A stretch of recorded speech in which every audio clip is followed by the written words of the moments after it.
প্রিয় ছাত্র জনতা, উপস্থিত সকলকে শুভেচ্ছা অভিনন্দন। আপনারা জানেন আমরা জুলাই সনদের দাবিতে ধারাবাহিক কর্মসূচির অংশ হিসেবে আজকের এই গণসমাবেশে উপস্থিত হয়েছি। আমরা বারবার যে কথাটা বলতে চাচ্ছি যে যেই ছাত্র জনতার রক্তের উপরে দাঁড়িয়ে এই সরকার প্রতিষ্ঠিত হলো, সরকার যদি অকৃতজ্ঞ না হতো সর্বপ্রথম এই জুলাই সনদ তারা নিশ্চিত করত। দুঃখজনক বাস্তবতা হলো আজ 1 বছর পরেও রাজপথে নেমে দাবি জানানো লাগছে আমাদের স্বীকৃতি দেওয়া হোক, অথচ যাদের রক্তের বিনিময়, যাদের রক্তের উপরে দাঁড়িয়ে তারা ক্ষমতার চেয়ার পেয়েছে, ক্ষমতার চেয়ার পাওয়ার পরে তাদের রক্তকেই তারা ভুলে গেছে।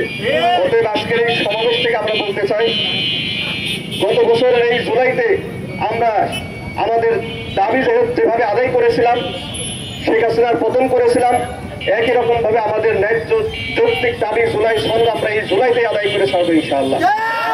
এটা যদি আমাদের কঠোর কর্মসূচির প্রয়োজন হয়, যদি আমাদের এর থেকেও কঠোর কর্মসূচির পথ বেছে নেওয়া লাগে, আমরা সেই পথ বেছে নিতে বাধ্য হব। অতএব আমরা যেহেতু এই সরকারকে সমর্থন করি, আমরা সরকারের বিপক্ষে যেতে চাই না। তবে যদি সোজা আঙ্গুলে ঘি না ওঠে, আঙ্গুল বাঁকা করতে আমরা বাধ্য হব। অতএব আমি সরকারের প্রতি উদাত্ত আহ্বান জানাবো, অতি দ্রুত সময়ের মধ্যে জুলাই সনদকে নিশ্চিত করার জন্য। যদি জুলাই সনদ নিশ্চিত না করা হয় এবং আন্দোলনকারীদেরকে স্বীকৃতি না দেওয়া হয়, পরবর্তীতে বাংলাদেশের কোন সংকটে কোন ছাত্র জনতা আর রাজপথে নামতে সাহস পাবে না।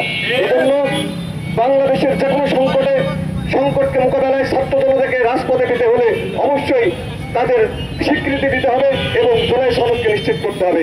এই উদাত্ত আহ্বান রেখে আমি আমার সংক্ষিপ্ত বক্তব্য শেষ করছি। আসসালামু আলাইকুম ওয়া রাহমাতুল্লাহ।